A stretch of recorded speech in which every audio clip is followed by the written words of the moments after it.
Hello and welcome to the Lorna Marie Fitness Podcast, the show where we talk all things fitness, health, mindset and lifestyle to help you become fitter, healthier and happier. I help busy people who lack time, motivation and self-belief to look and feel great again. If you want to work with me, head over to lornamariefitness.co.uk, but for now, enjoy this episode. Say hi if you're there, or hashtag replay if you are on the replay. I always like to know who's been watching this. So I've had a very interesting day today. By the way, if you can hear a weird noise, Harvey's having the longest drink of his life. Welcome to my kitchen, by the way. I've had a really interesting day today. So, oh my goodness, it's been so busy. You know, one of those days where you're running around like crazy and you look at your clock and it's like 1 o'clock and the next minute it's 3 o'clock and then the next minute it's 5 and you're like, whoa, how has that happened? Donna, hi. Hello. Did you have a nice bank holiday? So this afternoon, we had a guy from, a very nice gentleman actually. Some of you may know him. His name was David and he was from Chatterton Solicitors. And he is one of the judges for the Newark Business Awards. And we were nominated for the Newark Business Awards. We've never been in them before. And we've got to the final for customer care. And they interview all the finalists. Like, I have to have a video interview at the Newark College. So the students interview you. And you've got to do like a half-hour video interview. And also, you have an interview with the judges. They come to your place of work and they basically just, ask, what do you do? And I was like, David, what don't we do? No, it wasn't like that at all. I was like, oh my gosh, what do I need? And I've been vacuuming the floor, like just tidying around the kitchen. I was like, I better get some flapjacks in. So I've just tried to think of everything, but I really hope that I've done it justice, everybody. So I hope I've done you all proud.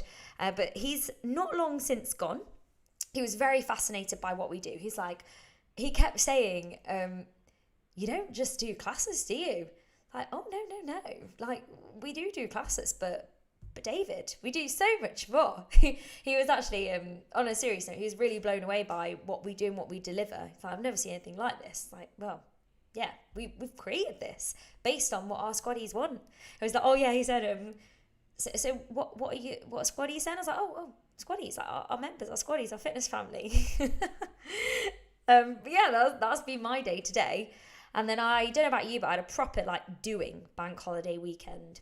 You just get stuff done that's been not at the top of the priority list, but for a really long time. This is really bad. But if you know me, you know that I don't really wear makeup that often. Can anyone else just resonate with this? I will go on to the Q&A, by the way, but this is relevant-ish.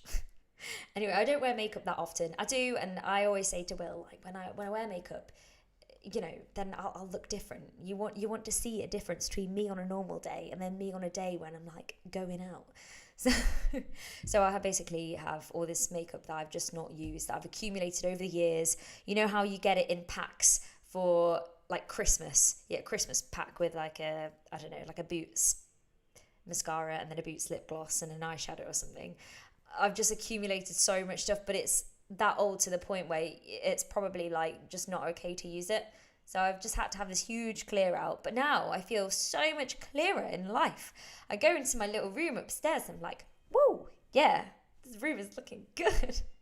You just feel so much better for it. Has anyone else had a doing bank holiday? Let me know what you've been up to.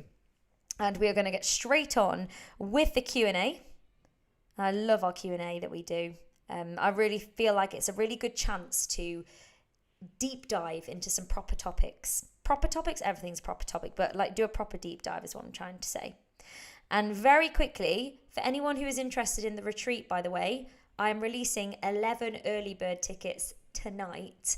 So I can only release 11. That's the maximum early bird price that we can release in the Lorna Marie Fitness retreat group. So I made a group on Facebook where I was just posting basically the date, just a few photos and everything that's going to be going on. So I'm putting the itinerary in there tonight, so the plan of the day, what's going to be happening, and then also the early bird tickets if you fancy it.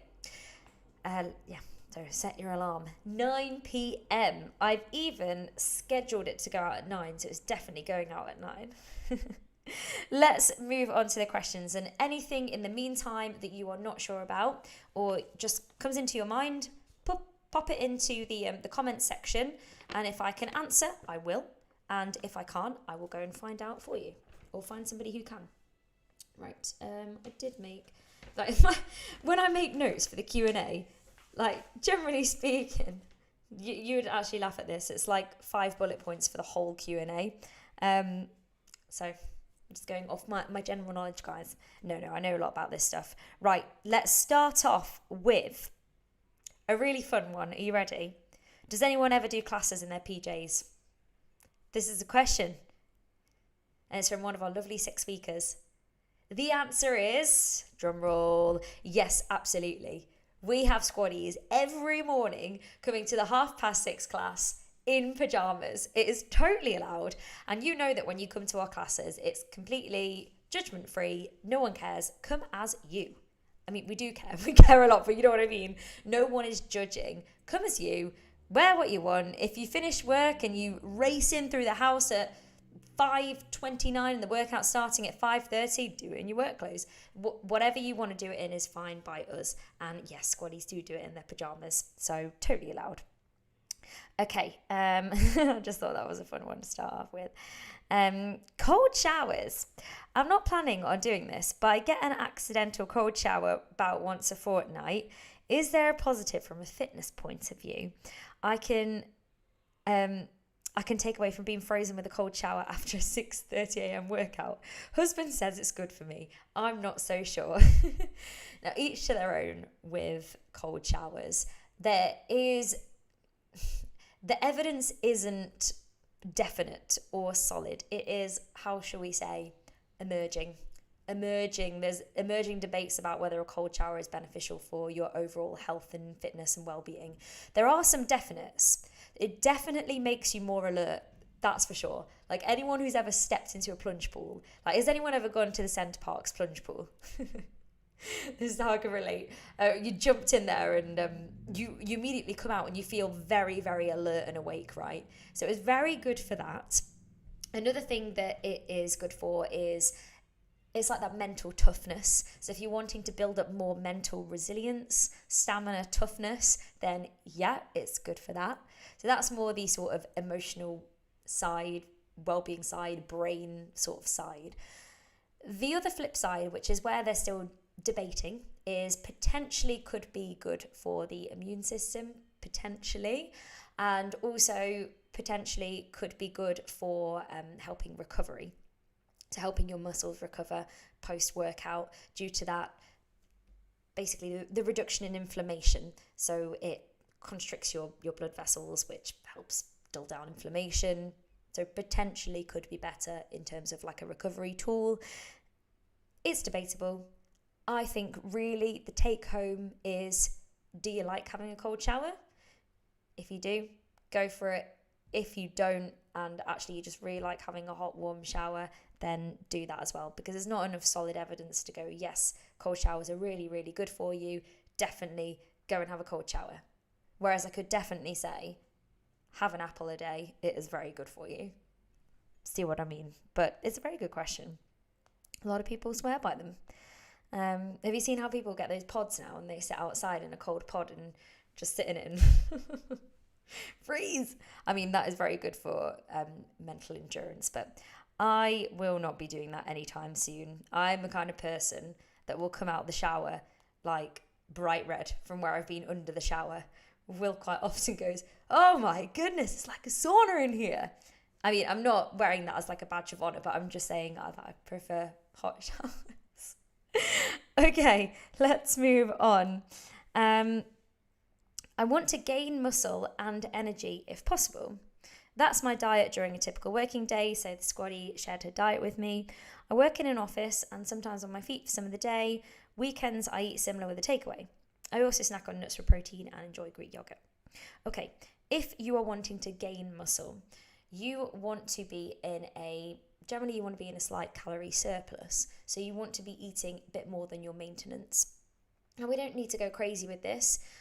You might want to eat a couple of 100 calories over your maintenance. And for context, that is probably like peanut butter on toast, depending on how much peanut butter you put on, or a couple of bananas, or whatever. That it's not a massive amount, but you want to be eating in a calorie surplus, because muscle mass it's tissue. We need to be fueling our body so it can build up more muscle mass, right? But you also want to be stimulating the muscle, so doing strength training. In terms of like what you actually want to focus on with food though, I would be having protein. I'd be eating a lot of protein. I'd be thinking about getting my carbohydrates in there as well for muscle recovery.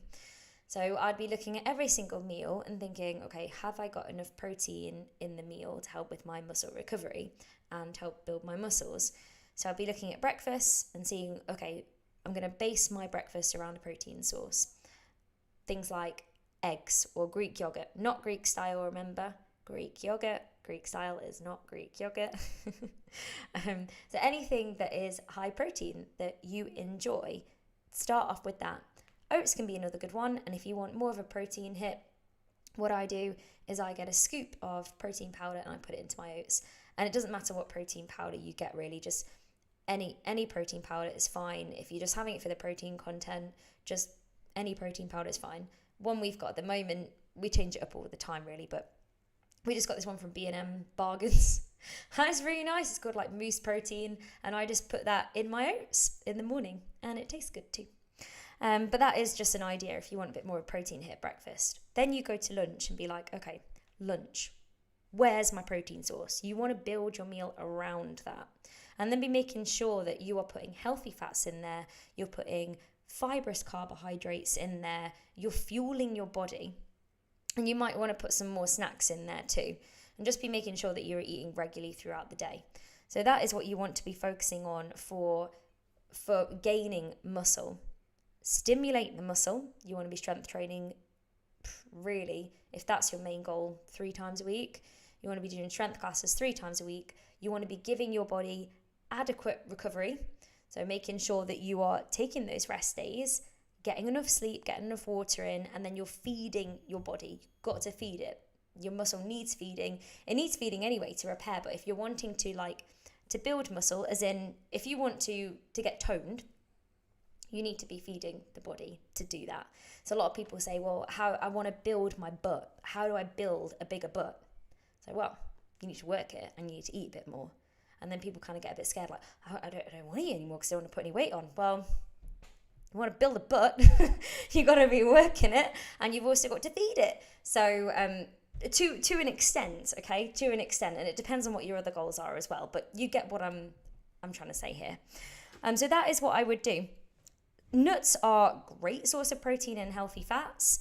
If you are not on a journey to gain muscle and you're on a journey to, say, maintain or to lose weight, then just be careful of your portion sizes on nuts, because they are very calorie dense, because they're mainly made up of fat. Not that that's a bad thing, but per gram of fat is 9 calories, whereas carbohydrates and protein it's 4. So you can see here that, yeah, if you're just getting handfuls and handfuls and handfuls of nuts, then it's going to be very energy dense, put it that way. But that is what I would do to gain muscle. I work from home 4 days a week, and hence I sit in front of the computer for 8 hours at a time. Would you therefore recommend any other exercise I could be doing in addition to the 6:30s? Oh, hey Will. Hello. Do you want to come say hello to everyone? He's like, no. Why not? You could do a quick Zoom past. Say hello to do a Zoom past. Where are we? Oh. Hello. Will's just got back from work. There's a slight delay on it, if you're wondering. Yeah, that threw me that day. It's a real slight delay. So if you're doing the 6:30s, that is a great way to start your day. Very energizing way to start your day. So you'd be alert, you'd be ready. Then what I would do is, if you're sat down for long periods of time, do you want to go past? You're putting me off now. Off you go. Bye. You just see him standing there like... If you're sitting down for long periods of time, your body does need to move around, does need to mobilize a little bit, because that is kind of when we start to feel a little bit stiff, isn't it? So I would have like little breaks in your day, like almost snackable breaks. So if you can have a break at lunchtime, then maybe do that and go on like a lunchtime walk. Or if you go onto On Demand, we've got some working from home mini workouts. If you just type it into the search bar, or you could always go onto the bolt-on area. And I would be focusing on a bit of mobilization. So if you've already done your workout in the morning, just doing a little bit of mobilization. So if your back's feeling a little bit tense, maybe a little bit stiff, going on there and doing 5-minute back. Or if you feel like, I just need to move around a little bit now, go out on a walk or just put on like a quick power walking. Just get your body moving. And then towards the end of the day, if you've been sat down all day, if you go onto On Demand, there's a workout on there called 10-minute post-desk job workout. So that's brilliant, and it just releases all those areas I was talking about. So you've got your back, you've got the top of the body, you've got your shoulders. So if you think about how you sit, we're kind of hunched over a little bit, aren't we, generally? Whether you're using a phone or whether you're typing or you're driving. So if you think about it, all the muscles in the front of your body, like around your chest, are going to be getting really tight. And you're going to be really stretching, weakening the muscles in the back of the body. So if you think about your posture and then think, okay, what do I need to be working on here? Let's work on back strength and let's work on opening up the chest. So if you go on to that workout, that does that for you. One thing I would be looking at is I'd be looking at your step count. So whether you track it on a pedometer or on your phone, just for a short amount of time, so on a general day working from home how many steps you do. Over the week, you want to be aiming for, on average, 7,500 plus, on average. So that might mean if you are 4 days a week, you're working from home and you're not moving away from the desk much, you might not get many steps that day. But on the days that you're not working from home and maybe at the weekend, you go on some nice long walks, or you're busy, maybe you're gardening, you're pottering around, that's going to get your step count up. So look at it after 7 days and look at the average. Not just the days that you're sat down at home as well, but look at the average, and you want to be hitting 7,500 plus on average. Now, if you're finding that you're not getting anywhere near that at the moment, so you get to the end of the week, and once you've averaged it all out, including the days you do more steps and the days that you don't, and say that you're on, I don't know, let's say 4,000 on average or something, try and increase it by 20%. And that will be going out for lunchtime walks. It'd be going out in the evening after dinner, going on a walk then, just trying to eke it up a little bit so you increase your overall average. Anything above 7,500 is deemed active and therefore beneficial for your long-term health, and that's why I keep saying that. So that's another consideration for that one in particular. But I'd just say, listen to your body. Think about mobilizing if you've been sat in the same position for a while. And Pilates is going to be a really good one for helping your core strength and holding your posture in a good position while you're sitting. Okay, next question. I'm doing keto and fasting each day until 12. I'm struggling with that now, as the morning 6:30 exercise is making me feel hungry and I need to eat at breakfast time now. I'm always struggling to lose weight. Exercise has never been any of my issues. It's previously been lack of water and overdoing it on the carbs and the perimenopause, and definitely the consistency of whatever I'm trying to help myself with. I'm proud that I've been consistently doing exercise this week, and I've drunk water though. I hope I can just sleep doing it. I'm guessing that's like working on the sleep or staying consistent with that. Anyway, I am not like an advocate of any diet other than a healthy, balanced diet, because that is the only one that's really going to work, right?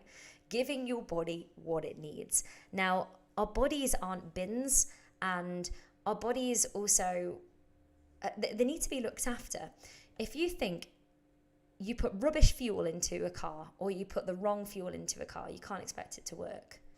If you don't put enough fuel into a car, you also can't expect it to work. It's going to break down and you're just going to absolutely destroy your car. Like, you wouldn't do it.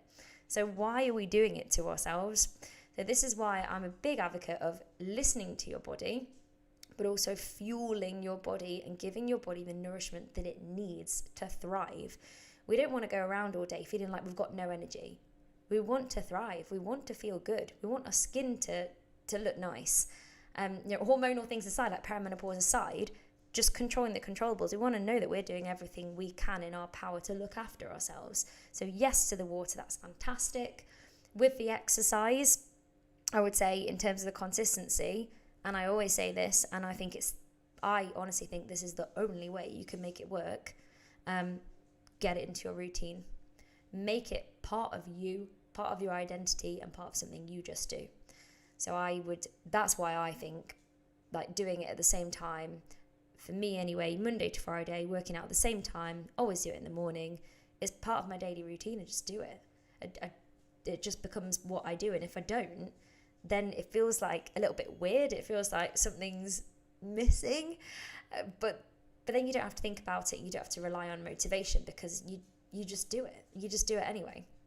And the 6:30s are really good for that, because we all start a day together, all waving at each other, and I will be there every morning. We'll all be there holding each other accountable every morning, and the 9:30s. And then for those of you that like to do it for that transition from your work into your home life, you're all together at 5:30, you're all together at 6.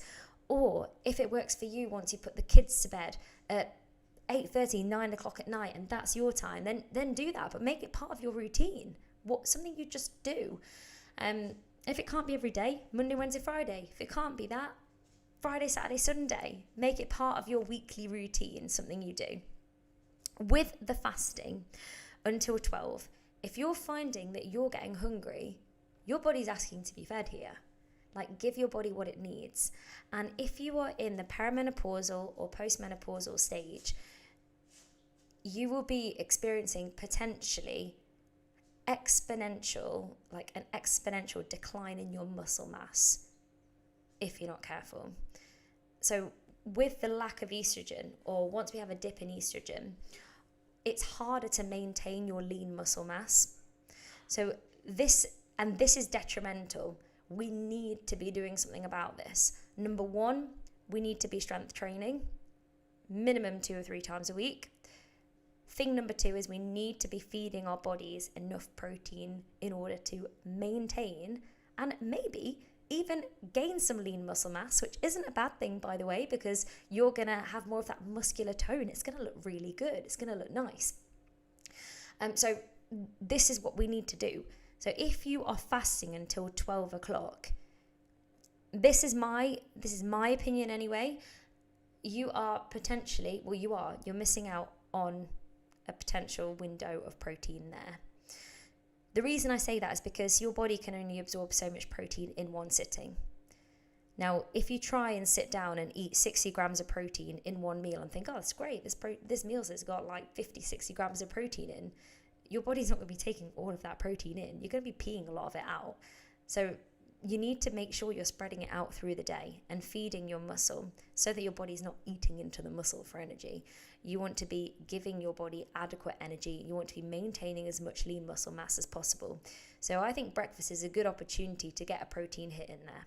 And if you're somebody who isn't generally hungry, you don't have to force yourself to eat, but it might be worthwhile if you can, even just at least having like a protein yogurt or something. So then you've had that hit there.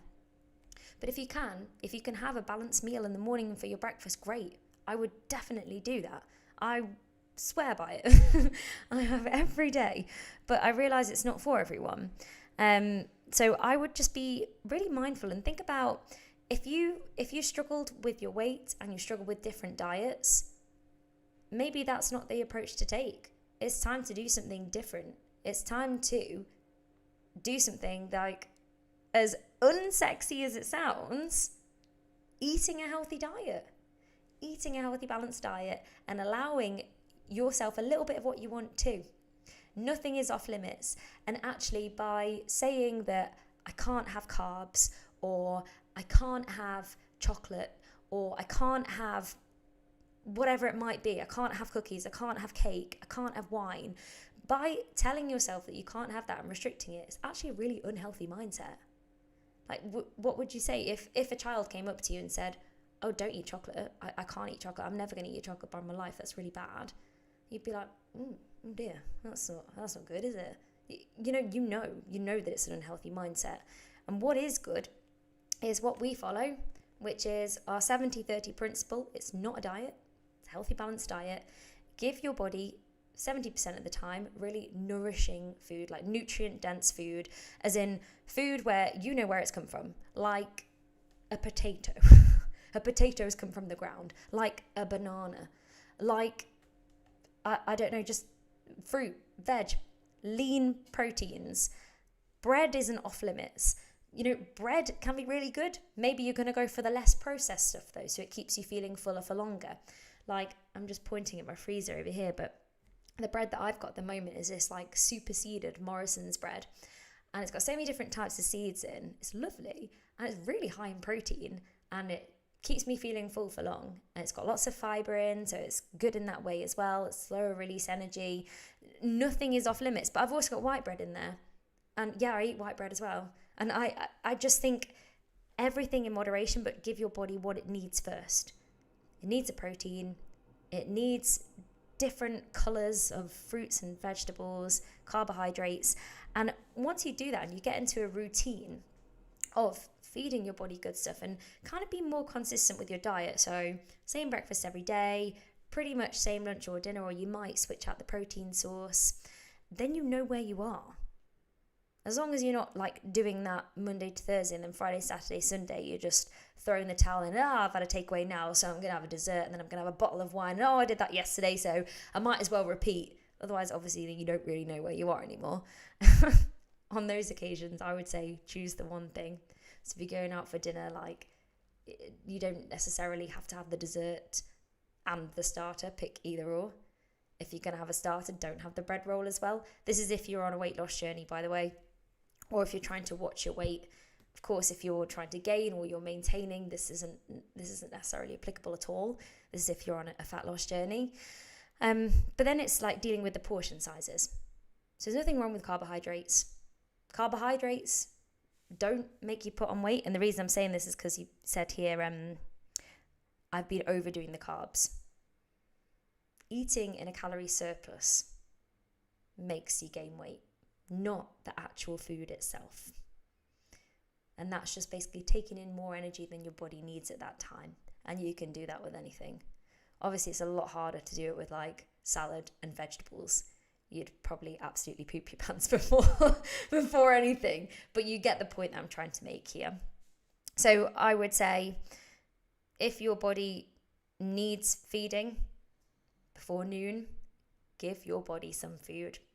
And you know what? If you struggle with being able to maintain diets and you're in a restrictive mindset, and actually you've not had breakfast, so it's got to noon, and then you've had a lunch, but it's maybe like a salad or something, and then you're getting towards the end of the day, and you are so tired, you're fatigued, you've got no energy, maybe you've got a headache, and then you end up saying, like, quote unquote, overdoing it. I mean, or you can't stick a diet for very long. I mean, it's no wonder. Look what you've done to your poor body at the start of the day. You've not given it any fuel. So just treating your body like you would a friend. And with the perimenopause, it is going to be trying to maintain as much lean muscle mass as possible, giving your body fuel throughout the day, focusing on protein and making sure you're getting those strength workouts in, as I said before. Okay. By the way, is this all useful? I'm trying to go like quite in depth with these, just to help the best I can. Let me know if this is useful. Hi Lorna, do you have any thoughts on intermittent fasting and does it have any benefits? Oh, that's quite similar to the other one. I was wondering if there are any changes I need to make in my diet when I hit perimenopause. I'm finding it a lot harder to keep the weight off now. I've reached the stage and started HRT. I know I can't completely manage my weight through activity and I need to balance the activity and diet, but despite my best intentions, it's not working at this stage of my life. Okay, right, let's start with the intermittent fasting one. So intermittent fasting, what is it first of all? It's basically, it describes a period of time where you don't eat. So you have a prolonged period of time where you are not eating. Generally, it's like 14 hours plus. So a lot of people follow the 16-8, for example, which is where you eat within an 8-hour window and the 16 hours you don't. The only reason that this is proven to help people lose weight is because It puts them into a calorie deficit, i.e. they eat less overall. But it doesn't work for everyone. And it depends on your circumstances. If you've had a poor relationship with food in the past, if you've got a past with eating disorders, if you're a very active person, or if you're perimenopausal, or menopausal, it is not something that I would recommend. So it can affect your energy levels. So if you think that you're not having food for a prolonged period of time, think about your energy. It can affect your hormonal balance. And as I said before, you're kind of missing out on a potential window there where you could actually fuel your body and help your body to maintain that lean muscle mass if you're perimenopausal. So I wouldn't be an advocate of it for that reason. Some people find that, by basically not having that meal and having a restricted window, it takes out some of the decision they don't have to think because they know when they're eating, and then that helps them lose weight. Other people do that and find that actually by having that restriction, they end up going overboard, or they have no energy, so they're not getting the most out of their workouts. And maybe they're not seeing the results from their workouts because they're kind of missing out on a potential fueling of their body there. So that is, some reasons maybe against it, but the pro reason would be that basically just it helps some people to lose weight. One thing they're debating about at the moment, it's a little bit like the cold showers thing. The research is emerging, but there's nothing like set in stone yet. It might help some people who have type 2 diabetes. It may also help with brain function, but the evidence isn't solid yet. So you just got to see if it works for you. But if you are perimenopausal or postmenopausal, or you're a very active person, or have had a past poor relationship with diets, with food, or eating disorders, I wouldn't recommend. Now, with going back to the whole menopausal situation, and basically struggling to say like lose weight or to be able to maintain your current weight, what is going on here? Now, when we hit the perimenopause, your hormones are fluctuating like crazy. You have a decline in estrogen, but before that point, your hormones are up and down like a roller coaster. So if you do feel like you're on a bit of a roller coaster right now with the perimenopause, this is why your hormones are flying around all over the place. So please don't give yourself a hard time. And please, if it gets to a point where it really isn't good and it's pretty unbearable and you can't manage it holistically, please go and speak to somebody, because there's so much help out there. I just want to put that out there. There's so much help out there now. HRT might be a really, really good option for you, and there's different types of it. So if you go on to one type of HRT and it's not right for you, or you need to change dosage, go back to your GP or go and speak to a menopause specialist, because there's always something that can be done, okay? You're never, ever alone. And of course, there's lots of squaddies in this group who are going through the same thing. Please reach out, and also reach out to me, because I've had lots of experience of helping lots of women manage their symptoms holistically. Obviously, I'm not going to be prescribing HRT because I'm not a doctor, but I will do everything in my power to help you manage your symptoms holistically.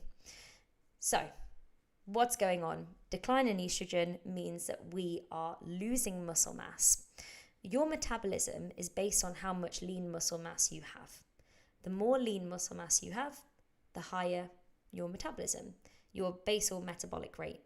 So your basal metabolic rate is how much energy your body is using to keep you alive, just to help you function and blink and digest and breathe. That's your basal metabolic rate. And that is dependent on how much lean muscle mass you have.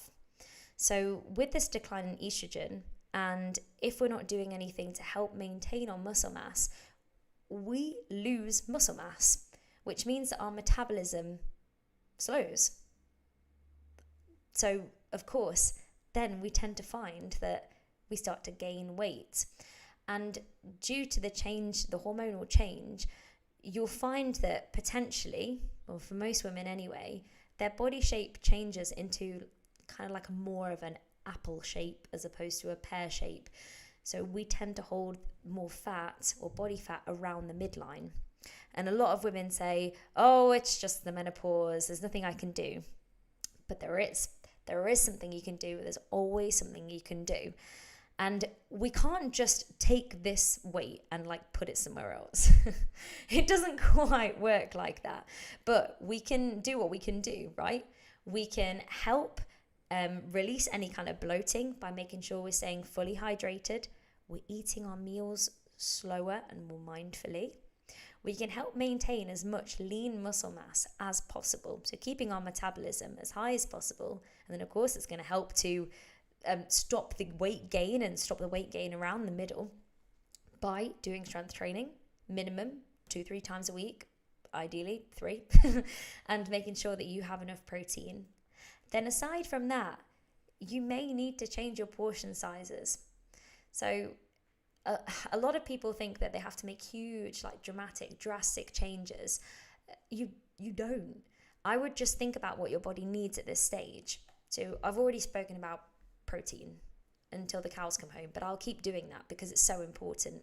Another thing you might want to consider is if your body is producing less estrogen in the perimenopausal stage, you want to be taking care of your bones, because estrogen is the hormone that helps you take care of your bones. You want to be thinking like calcium, vitamin D. Make sure you get enough of that in there. Make sure you're having carbohydrates, fibrous carbohydrates, and you might find that your digestion is a bit sluggish. You might find that you're getting more gas. What I would say is just make sure that you're making sure you chew properly and making sure that you take your time when you eat, you're eating more mindfully. Your food can actually move through the gut slower. Again, hormonal changes. Thank you, hormones. Thank you, ladies, hormones. But your food can move through your gut a little bit slower. So it might take a little bit longer to digest your food. Just allow that time.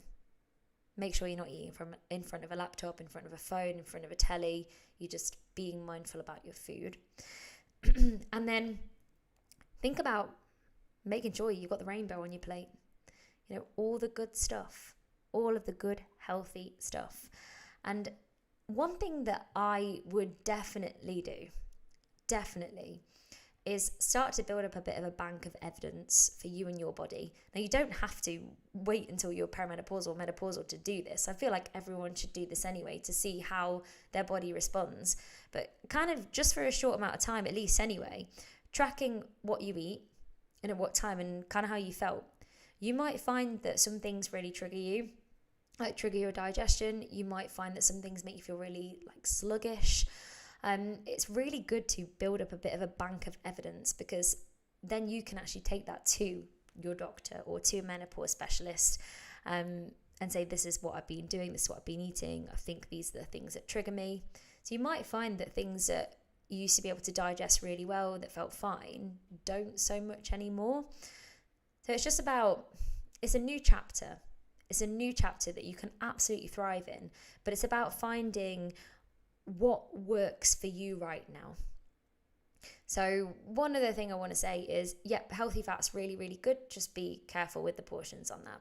So a lot of people think, right, I need to be really good and I need to I'm going to order the salad. And then, yeah, I'll have a full avocado on it and I'm going to just drizzle it in a load of dressing. And then, you know, the burger and chips is probably less calories by the time they've done all that and added all the nuts and the seeds into it. So just be very mindful about portion sizes. And maybe make slight adjustments where you need to. But you don't need to rewrite everything.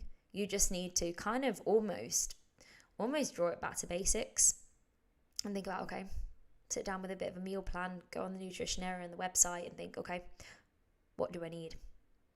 And it might be a case of tracking and also a case of just changing one thing at a time. Because we all know when we try and overhaul anything, it just doesn't work.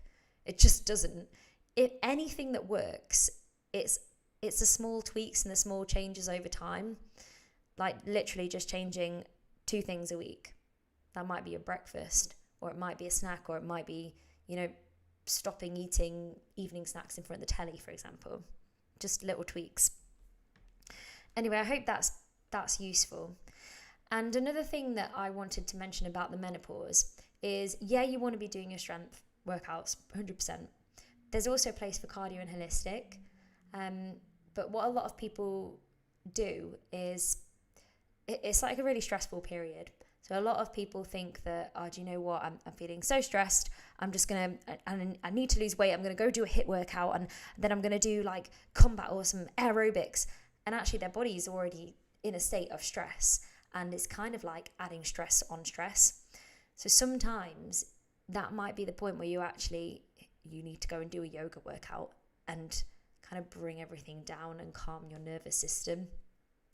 That's one thing to be mindful of. I'm not saying that you can't like do a combat when you're stressed, but of course you can. Sometimes there might be a place for doing the more holistic workouts, and not just for like your nervous system and for the stress and the cortisol, but just for you and for your mind and feeling in a better headspace. Okay, I've really got 2 more questions. I wonder what the purpose of using a yoga block is, and is there any significant benefit to this? Yeah, great question. So with a yoga block, it's used for a few different things really. It can be used as a prop for balance. So you know when you're holding things like we do in Yogascape, like a floating half moon, you can use it for balance. So you might want to pop it on the floor while you're balancing. Stability in some movements or alignment in other movements. One example is like, say in Pilates, if you find it hard to sit up straight and you find that you're kind of like leaning forwards and you've got a bit of a curvature in your spine, you can prop it just underneath the base of your spine, and it changes the position of your pelvis so that you can actually sit up a little bit higher. So it's basically used as an aid for stability, balance and alignment of some moves. Hi, a question for the Q&A. Is there anything I can do to improve my energy after eating a meal rather than reaching for something sugary? If you finish your dinner and you don't feel like your dinner has given you the energy you need, I'd be looking at what you've fed yourself. Like, have you given yourself a healthy balance? Have you given yourself enough? Like, what's your portion size like? And also, have you given yourself enough time to digest it? So sometimes your body just needs like a little bit of time to digest. It might just need like 20 minutes, and then I'll come back, and if I want something sugary in an hour's time, I might have something then. Like, you don't need to cut something sugary out, but if you're finding that after every meal that you're craving something sugary, it's either a sign that you're not kind of giving your body what it needs in terms of your meals, whether that's the balance of foods that you're giving, like are you having protein, carbohydrates and healthy fats in your dinner? Or are you just not eating enough? Do you need to eat a little bit more? Or have you absolutely wolfed it down and you need to eat a little bit slower to allow your body to kind of register that it's had enough food? Or is it a good idea just to maybe go on a bit of a gentle walk and help your body digest after dinner? So that is what I'd be considering here in terms of the energy. Like, technically, you've just put energy into your body. So you either need to like let your body digest, or you need to think about what you've just put into your body to give it enough energy. All right, team, that concludes it for this week's Q&A. How did you find that? Did you enjoy it? I really love doing these Q&As. I'm just going to go on to the Q&A now, just to see if anyone's posted any recent questions. 1 second. Okay, we're all good. If anyone does have any questions, so if you think of something like, oh, that's triggered me to think of that or whatever, or that's made me think, what about this, Lorna? Or I just didn't answer a question that you've been thinking about, just message me or pop it in the comments here. And also let me know if this Q&A has been useful. I've been talking all afternoon now, so I am going to go and not talk for a while. With that Newark business guy here is really, really nice. But obviously being interviewed, I was like, you've got to be on it, haven't you? So I'm going to go and not talk for a little bit now. Anyway, I hope you've all had a lovely day. It's great to see you in class today. It really, really was. I will see you bright and early tomorrow at 6:30 or 9:30, or I'll see you at 5:30 or 6 o'clock, gang. Or on demand, of course. Anyway, see you later, everyone. Have a great one. Bye.